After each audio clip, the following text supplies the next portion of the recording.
జమ్మూ కాశ్మీర్లో మళ్లీ తుపాకుల మోత మోగింది. కుల్గాం జిల్లాలో గురువారం ఉదయం 5గురు ఉగ్రవాదులను భద్రతా బలగాలు కాల్చి చంపాయి. కుల్గాం ప్రాంతంలో ఉగ్రవాదులు ఉన్నట్లు అందిన సమాచారంతో ఆర్మీ, స్థానిక పోలీసులు కలిసి సంయుక్త ఆపరేషన్ చేపట్టారు. బెహిబాగ్ ప్రాంతంలోని కడ్డర్లో నిర్బంధ తనిఖీలు నిర్వహిస్తూ ఉండగా ఉగ్రవాదులు ఒక్కసారిగా కాల్పులు జరిపారు. దీంతో భద్రతా సిబ్బంది కూడా ప్రతిదాడికి దిగారు.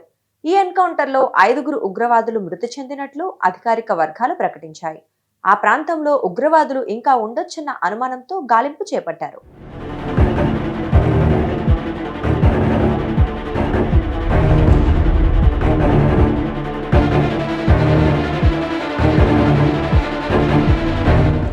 ఉగ్రవాదులు జరిపిన కాల్పుల్లో 2 సైనికులు గాయపడ్డారని, వారిని చికిత్స కోసం ఆసుపత్రికి తరలించినట్లు ఆర్మీ వర్గాలు తెలిపారు.